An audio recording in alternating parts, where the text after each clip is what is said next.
Side కన్నా photo తీసుకుంటే మేమంతా అసలు వీడియోలు ఎట్లా తీసుకున్నాం మళ్ళీ ఇప్పుడు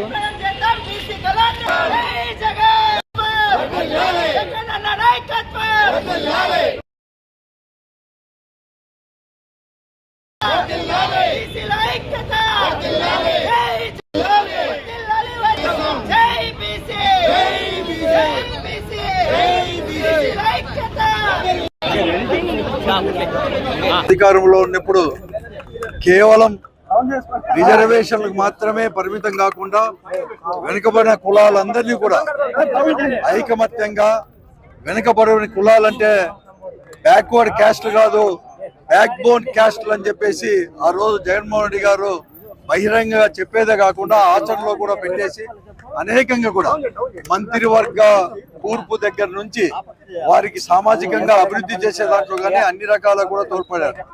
కానీ ఈరోజు ఈ కూటమి ప్రభుత్వంలో బీసీలలో వచ్చేసి అనగదొక్కే ధోరణిలో కూడా ఈరోజు కూడా పోతా ఉంది. ఒక సంక్షేమ కార్యక్రమాలు ఇచ్చే దాంట్లోనే కాకుండా ఈ రోజు ఏదైనా కానీ బీసీ వారు గలమిప్పితే వారికి జరిగిన అన్యాయాన్ని గలమిప్పితే చాలు ఈ రోజు వారిపైన కూడా తప్పుడు కేసులు పెట్టి వారిని అనేక రకాల కూడా ఈ రోజు కూడా సతమతమయ్యేటట్టు విమర్శ చేస్తూ ఉంది ఈ ప్రభుత్వం, కూటమి ప్రభుత్వం. ఈ పరిస్థితుల్లో ఐకమత్యంగా కూడా వెనుకబడిన కులాలన్నీ కూడా ఒక చోట చేర్చి ముందుకు పోయేదే కాకుండా వారి హక్కులను పరిరక్షించుకోవడానికి ఒక ప్రణాళిక రూపొందించుకోనికి వైఎస్ఆర్ కాంగ్రెస్ పార్టీ ఆధ్వర్యంలో జోనల్ మీటింగ్ అనేది కూడా జరుగుతూ ఉంది. జోనల్ అంటే 5 జిల్లాలకు సంబంధించింది కూడా అనంతపురం, సత్యసాయి, కర్నూలు, నంద్యాల, కడప 5 జిల్లాల మీటింగ్ కూడా ఇక్కడ జరుగుతూ ఉంది. ముఖ్యంగా బీసీ రాష్ట్ర వైఎస్ఆర్ కాంగ్రెస్ పార్టీ బీసీ యొక్క రాష్ట్ర అధ్యక్షులు రమేష్ యాదవ్ గారు, అలాగే వర్కింగ్ ప్రెసిడెంట్ రమేష్ గౌడ్ యొక్క ఆధ్వర్యంలో ఈ అనంతపురంలో కూడా జరుగుతుంది. దీనికి అందుకోసమే అందరికీ కూడా నేను మనవి చేస్తున్నాను. ముఖ్యంగా అనంతపురం జిల్లాలో ఉన్న అందరూ కూడా వెనుకబడిన కులాల వారు నాయకులు, కార్యకర్తలు పెద్ద ఎత్తున రేపు 26వ తేదీ లలిత పరిషత్తులో 10 గంటలకు జరిగే ఈ సమావేశానికి ప్రతి ఒక్కరు కూడా వచ్చి ఆ సమీక్షలో కూడా పాల్గొని వారి యొక్క విలువైన సూచనలు కూడా ఇవ్వాలని చెప్పేసి కూడా వైఎస్ఆర్ కాంగ్రెస్ పార్టీ తరఫున మేము అభ్యర్థిస్తున్నాం. మరీ ముఖ్యంగా సమన్వయకర్తలు, ఈ అనంతపురం జిల్లాలో పార్టీ యొక్క సమన్వయకర్తలు, అసెంబ్లీ సమన్వయకర్తలు అందరినీ కూడా దీంట్లో కూడా దాన్ని జయప్రదం చేసే దాంట్లో పెద్ద ఎత్తున కూడా శ్రద్ధ వహించాలని చెప్పేసి వారందరినీ కూడా నేను మనవి చేస్తున్నాను. ఈ నెల 26వ తేదీ నుండి రాష్ట్ర వ్యాప్తంగా కూడా బీసీ సదస్సులు జరపాలని నిర్ణయించడం జరిగింది.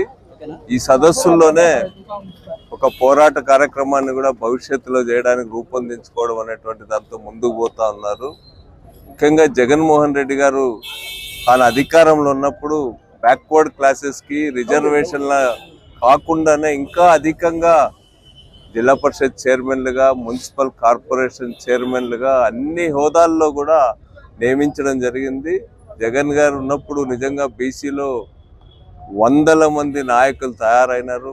అనేక కార్పొరేషన్లకు బీసీలకు ఏర్పాటు చేసి ప్రత్యేకంగా అభివృద్ధి చేయడం జరిగింది. ఆ విధంగా రాజకీయాల్లో ఒక గొప్ప స్థానాన్ని జగన్మోహన్ రెడ్డి గారు కల్పించినాడు. అవే కాకుండా అధికారంలోకి వచ్చే మంది ఇచ్చినటువంటి తెలుగుదేశం పార్టీ ఇచ్చిన హామీలను నెరవేర్చాలని చెప్పి, ముఖ్యంగా సూపర్ 6 హామీలను సంపూర్ణంగా నెరవేర్చమని అడిగే హక్కు ప్రజలకు ఉంది.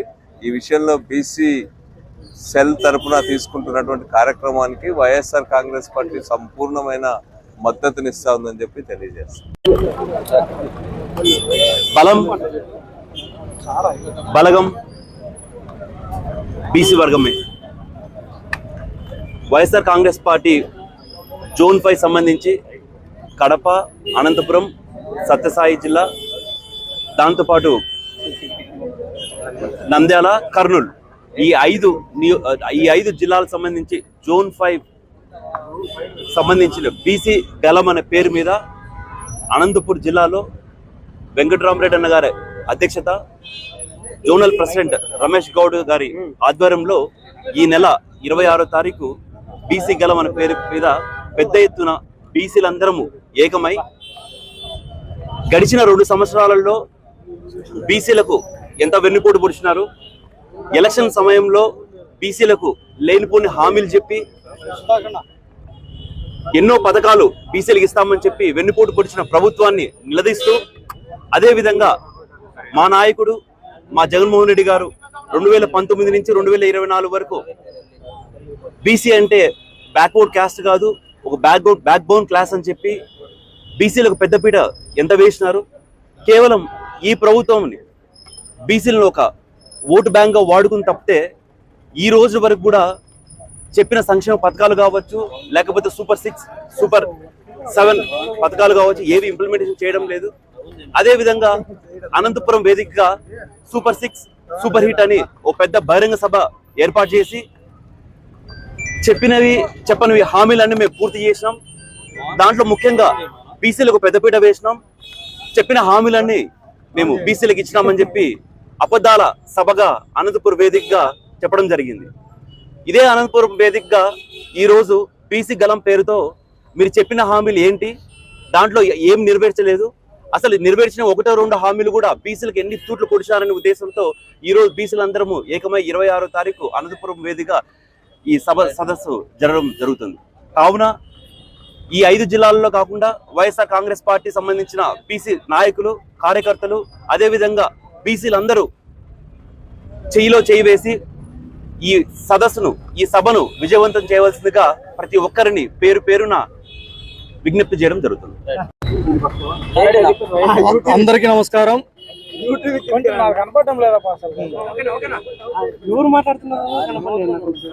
కూటమి ప్రభుత్వం బీసీలకు ఇచ్చినటువంటి హామీల అమలు సాధన కోసం వైఎస్ఆర్ కాంగ్రెస్ పార్టీ ఆధ్వర్యంలో ఈ నెల 26వ తారీఖున జరిగేటటువంటి బీసీ గలం సభకు సంబంధించినటువంటి పోస్టర్ల ఆవిష్కరణ కార్యక్రమానికి జిల్లా అధ్యక్షులు అనంత వెంకటరామరెడ్డి గారు, అదేవిధంగా బీసీసీఎల్ రాష్ట్ర అధ్యక్షులు రమేష్ యాదవ్ గారు, ఉరవకొండ సమన్వయకర్త విశ్వేశ్వరరెడ్డి గారు, జెడ్పీ చైర్మన్ బోయ్ గిరిజమ్మ గారు, ఎమ్మెల్సీ మంగమ్మక్క గారు, మరియు రాష్ట్రానికి సంబంధించినటువంటి బీసీ నాయకులు, సిఈసి మెంబర్లు, ఎస్ఈసి మెంబర్లు, రాష్ట్ర అధికార ప్రతినిధులు, వివిధ ప్రజా సంఘ నాయకులు, అదేవిధంగా బీసీసీఎల్ నాయకులు, పార్టీకి సంబంధించినటువంటి అన్ని విభాగాల అధ్యక్షులు చాలా పెద్ద ఎత్తున చాలా ఘనంగా ఇక్కడ ఆవిష్కరణ చేయడం జరుగుతూ ఉంది. మనకందరికీ తెలిసినటువంటి విషయమే, ప్రతి ఎన్నికల ముందర చంద్రబాబు నాయుడు గారు ఒక్కొక్క ఎన్నికలప్పుడు ఒక్కొక్క విధంగా ఒక స్లోగన్ తీసుకొని, ఒకసారేమో ఇది బీసీల పార్టీ అంటాడు, ఒకసారేమో ఇది బీసీలకు వెన్నుముక అంటాడు, మరొకసారేమో నేను బీసీ పక్షపాతిని అంటాడు. ప్రతి ఎన్నికల ముందర బీసీలను మభ్యపెట్టడం, బీసీలను వాడుకోవటం, అధికారంలోకి వచ్చిన తర్వాత ఈ రాష్ట్రంలో ఉన్నటువంటి బీసీలను నయ వంచనకు గురి చేసేటటువంటి పరిస్థితులు మనకందరికీ తెలుసు, మనం అందరం చూస్తూ ఉన్నాం. గత ఎన్నికల ముందర ఎన్నో హామీలు ఇవ్వటం, అధికారంలోకి వచ్చిన తర్వాత ఈ 2 సంవత్సరాలు అవుతా ఉంది. ఈ 2 సంవత్సరాలుగా చంద్రబాబు నాయుడు గారు మా వెనుకబడిన తరగతులకు ఇచ్చినటువంటి హామీలు ఏమయ్యాయా అని అడిగితే సమాధానం లేదు. ఎంతసేపు ఉన్నా కూడా బీసీలకు సంబంధించినటువంటి అన్ని వర్గాలను ఒక పక్కన అణిచివేసేటటువంటి ధోరణిలో చూస్తూ ఉన్నాం.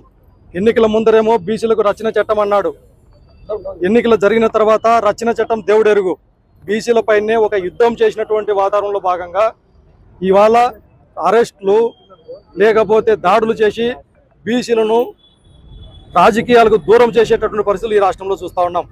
మరొక పక్క బీసీ, ఎస్సీ, ఎస్టీ, మైనార్టీ వర్గాలకు 50 సంవత్సరాలకే పెన్షన్ అన్నాడు. ఏదయ్యా చంద్రబాబు గారు ఒక పెన్షన్ అన్న ఇచ్చారా అని అడుగుతా ఉన్నాం. మరొక పక్కన పార్లమెంటులో తమ ఎంపీలతో బీసీలకు చట్టసభల్లో రిజర్వేషన్ల అంశం కోసం గెరిల్లా లాంటి పోరాటాలు చేస్తామని చెప్పి నమ్మబలిగాడు. ఇవాళ ఈ 2 సంవత్సరాల కాలంలో దాదాపు 5 సార్లుగా పార్లమెంటు సమావేశాలు జరిగితే ఒక్కరంటే ఒక్క ఎంపీ కూడా బీసీలకు సంబంధించినటువంటి చట్టసభలో రిజర్వేషన్ల కోసం ఒక్క ఎంపీ కూడా మాట్లాడాల. మరి బీసీలకు సంబంధించినటువంటి ఉపయోగపడేటటువంటి అమ్మఒడిని కావచ్చు, ఆరోగ్యశ్రీని కావచ్చు, అదేవిధంగా పాఠశాలలో చదివేటటువంటి పేద బిడ్డలు చదివేటటువంటి ఇంగ్లీష్ మీడియాన్ని కావచ్చు, ఐబీ సిలబస్లను కావచ్చు, నాడు నేడు కార్యక్రమాలను కావచ్చు, అదేవిధంగా ఈ రాష్ట్రంలో బీసీలకు పెద్ద ఎత్తున ఉపయోగపడేటువంటి మెడికల్ కళాశాలని కావచ్చు, సచివాలయ వ్యవస్థను కావచ్చు, వాలంటీర్ వ్యవస్థను కావచ్చు, అక్క చెల్లమ్మలకు ఇచ్చేటువంటి సొంత ఇండ్లను కావచ్చు, ప్రతి ఒక్క వ్యవస్థను బీసీలకు ఉపయోగపడేటువంటి ప్రతి ఒక్క దాన్ని కూడా ఒక్కొక్క దాన్ని ఒక్కొక్క విధంగా ప్రణాళికబద్ధంగా సర్వనాశనం చేసుకుంటూ ఈ రాష్ట్రంలో పేదవాడిగానే ఈ రాష్ట్ర ప్రభుత్వం అనేటటువంటిది కేవలం ధనికులకు మాత్రమే అనేటటువంటి నిరూపించేటటువంటి వ్యక్తి చంద్రబాబు నాయుడు గారు. ఈ సందర్భంగా మేము ఒకటి అడుగుతున్నాం, మా నాయకుడు జగన్మోహన్ రెడ్డి గారు ముఖ్యమంత్రిగా ఉన్నప్పుడు ఈ రాష్ట్రంలో ఈ దేశ చరిత్రలో ఎక్కడ లేనటువంటి విధంగా బీసీలకు అగ్రతాంబూలం వేసి రాజకీయంగా పరంగా కావచ్చు, విద్యా పరంగా కావచ్చు, వైద్య పరంగా కావచ్చు, అన్ని రంగాలలో కూడా పెద్దపీట గారైతే బీసీలను కేవలం పేపర్లకో టీవీలకో వాడుకొని బీసీలను నయవంచన చేసినటువంటి చరిత్ర చంద్రబాబు నాయుడు గారిది. అందుకే ఈ సందర్భంగా ఈ రాష్ట్ర ప్రజానికానికి కూడా విజ్ఞప్తి చేస్తా ఉన్నాం, అందరం కలిసి మరొకసారి జగన్మోహన్ రెడ్డి గారిని ముఖ్యమంత్రిని చేసుకుంటేనే ఈ రాష్ట్రంలో ఉన్నటువంటి పేదవాడి అభివృద్ధి సాధ్యమవుతుంది. మనకంటూ